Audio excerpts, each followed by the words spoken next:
I'm Yusun for Kpop-TV, and today we're sitting down with the award-winning filmmaker Elaine Chu. Elaine is a UC Berkeley alum and wears many hats as an independent director and actor. She's known for her nightmare-inducing horror feature, The Purgation, and has since created many successful shorts, including her most recent film, Lucy Dreams, which won Best Narrative Short at the 2021 Austin Asian American Film Festival. Thank you so much for being with us today, Elaine. Thank you, Yusun. I'm so happy to be here today, and thanks for calling my movie nightmare-inducing, because that is my Absolutely. Well, to get us started, I'd love to hear more about your career. Could you walk us through what first got you into film? So I went to UC Berkeley, go Bears, and when I was there, I was part of Theater Rice, which was an Asian American theater group. We did improv, sketch comedy, and short films. And I think it was from there that I realized that as a Chinese American, I did not have to follow the route of being a doctor, lawyer, business person. You know, I think that's kind of an immigrant parent's dream, and there's a lot of pressure for especially, Asian American kids to follow that, even if it's not what you want to do. Like, I'm sure there are plenty of amazing Asian American doctors out there, but that just wasn't me. And I think it took a little time for me to realize that it was okay to pursue a creative career path. It was definitely going to be a lot harder, because I think when you move down to Los Angeles and Hollywood, there isn't a support system, and it's you have to start from the bottom, even if you have a college degree. Whereas if you want to be a lawyer or a doctor, you can go on to grad school, and it's a little more like, follow the numbers. There's no real plan or roadmap for making it in LA. You just have to keep at it.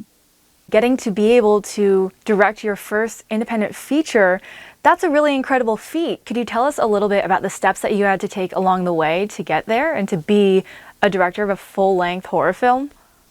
Definitely. I recommend anyone who wants to pursue filmmaking, especially if you didn't go to film school like I did. I was a history major. Start off as a production assistant, a PA. That way you get to work on set and you kind of learn how different departments work, and hopefully find someone who will mentor you and give you advice. And, that's basically what I did for a couple of years. And that really helped. It's not the most glamorous job because you're getting people coffee. You're dealing with, celebrities that can be a little mean. I've had food thrown into my face, and I've had people call me awful things. But that's what I mean. You start at the bottom. It doesn't matter what college you went to. You pay your dues. And from there, you can eventually get enough experience to meet people who want to make a movie of you. And I think for every first movie that's independent, you have to get your friends to help you out. Find someone who's willing to be your cinematographer, your actors, your producer. And it makes it more fun because they're your friends and you don't mind hanging out 12 hours a day with them. Were there any learnings you had from directing your first feature? I learned that I'm pretty good at directing children. I think that's become my niche. Right now I work as a commercial director, and I find that it's a little easier for me to direct child actors because I also have a background in education. I was a teacher for, almost 10 years. And I think I learned from The Purgation, which stars 4 child actors, that I'm able to break down what I want into pretty simple language. And I think that's something a lot of directors don't know how to do. They use really, artsy language, or they use camera terms that kids don't understand. And you just have to break it down and be like, hey, can you start here and walk over here? Simple as that. I know you've mentioned in other interviews it's normally advised to avoid that. Yeah, there's a saying that your first movie should not involve kids or animals, because those are 2 of the most difficult, actors to work with. One doesn't talk and the other one doesn't always say the right words. So I know that in addition to directing and creating all of these really terrifying films, you're also active on screen and in a comedy troupe. What brought you into the performance side, especially comedy?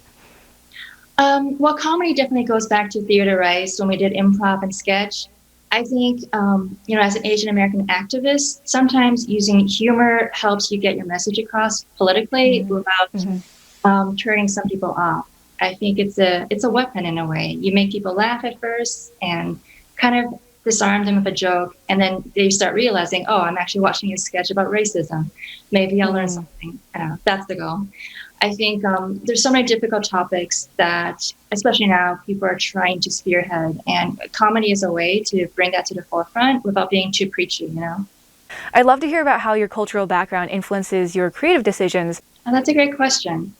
Well, I will say that Hollywood and also, the comedy scene in Los Angeles, it's still pretty white dominated. So having a voice that is different helps because you have a different perspective, you have different childhood experiences, and I think you can point out, hey, something is kind of racist and we shouldn't do this on stage, or hey, this may seem funny to you, but to other people, it's a sensitive subject. And I think having that eye really helps. Unfortunately, a lot of groups that are not diverse, they get in trouble because they can't like envision what it's like to live in another person's shoes, or like how they could be offensive because they just make it a funny joke. As a very authoritative figure on set, have there been times or challenges that you've had asserting authority and making sure that people give you the respect that you deserve? Definitely. I mean, before I became a director, I was at first assistant director, which is basically a position where you're in charge of the crew. And it's a leadership position, but as a woman, it can be kind of hard for, people to take you seriously, especially since most crews are male dominated. And, to have a woman in charge, it's still a little bit strange. So you learn to pick your battles. When I first started out, this was before the, hashtag Me Too movement. So I think a lot of men they felt it was okay to just call me honey or sweetheart. And like, I think just inappropriate touching was something people tolerated. Like, it would happen out in the open and nobody would say anything about it because that's just the way it was. And I think things are a little better because people speak up. There's more human resources. And I think people are aware that there are consequences. But it's still harder, I think, as a woman to be taken seriously as a leader because it's still not very common. So, I try to speak of a lower voice. My voice is naturally a little higher pitched, but if you speak of a lower tone, it gives you more, leadership sounding skills, I guess. And you kind of just have to stand your ground. If someone disagrees with you, like, hear them out. But if you know you're right, just stick to your guts. Absolutely. And I know you mentioned that as you were getting started in Hollywood, mentorship was something that was really valuable to you as you were getting started in your career. I joined a wonderful group called Film Fatales, which is a group of female identifying directors. And I mean, they've been very supportive. They offer mentorship and job opportunities, as they come. So that's great. Like, I recommend, as a woman or as a person of color to try and seek out these groups because they exist. And, I always believe that you're stronger together. I think it's easy to be like, oh, it's just me against the world. But there are plenty of other PLC and women who are pursuing the same career path. And instead of seeing them as your competition, it's a good idea to band together because we all want the same thing. Hopefully. Yeah.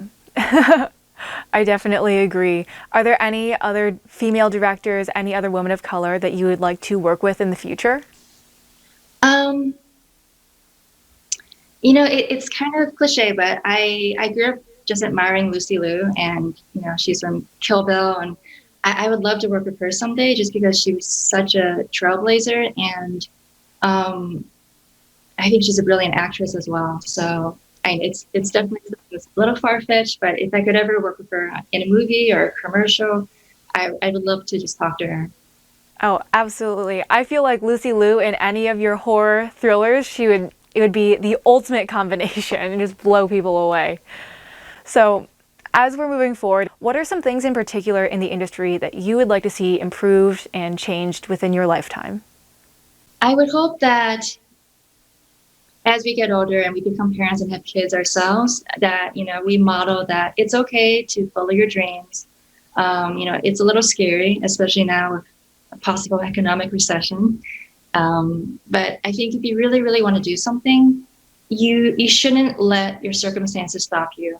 Like, yes, it's a good idea to have some sort of like day job so you can pay your bills, but don't let people tell you that you can't do it. And I think as a parent, I really hope that Asian Americans, this new generation, they'll learn that even if you are an immigrant, we are still Americans and we deserve the same rights and opportunities as everyone else. Also looking towards the future, I'd love to hear, personally for you, what do you have coming up next? Well, I recently got a full-time job as a director for this commercial agency called Tube Science. So I'm excited to be, just working on commercials and just learning this new skill, because marketing and learning how to, make something visually interesting that also sells a product it's something new for me. And I'm getting better at it, but I'm still learning. Your attraction to the horror and thriller genre, things in maybe your everyday life or childhood that brought you to horror. Could you elaborate a bit on that, since I know your feature, The Purgation, also draws from your personal experiences? Right. Deprecation was kind of based on this insane asylum from my hometown back in Wisconsin that was abandoned. And again, it was just this very creepy location that kind of stuck in my head. And I think for me as a kid growing up, I always had this wild imagination. And so things kind of stay in my brain and they ruminate, and I make up stories, especially if there's a location that really, makes an impression on me. And I think horror is something I'm drawn to because it's a funny emotion. Like, some people love going on roller coasters. I love feeling scared within the comforts of like a living room, knowing that it's not real. What has it been like to develop your shorts? I'm really proud of Lucy Dreams. I didn't think it would win an award at the Austin Asian American Film Festival. That just blew me away, because I honestly made that during 2020, during what I like to call the panorama. I think it was a time period where a lot of productions were shut down in Los Angeles. And I was lucky enough that, I was still working. I had a job as an editor, and I was house sitting for a friend of mine who had an apartment that was super creepy. It had this really long hallway that gave me nightmares every night when I went to bed. And I was just like, I have to make a short film about this, because it looks so much like The Shining. It's creepy, and I want other people to see it. It's so exciting to hear about your upcoming projects. Can you tell our audience where they can see Lucy Dreams and keep up with your future work? Definitely. So Lucy Dreams is going to be distributed by Women of Color United on Roku TV. So it'll be streaming sometime this fall, and hopefully you get to watch it around Halloween. Absolutely. And where can our audience follow you to keep up with what you have coming up next? I'm most active on Instagram, so you can follow me at Hello Elaine Chu. That's me. Also on TikTok at Hello Elaine Chu. Very exciting. Well, thank you so much for your time, Elaine. I'm so excited to see your work continue to take off. And thank you for tuning in to Kpop-TV. This has been Yusun with director Elaine Chu, and we'll see you soon. Bye. Bye. Bye.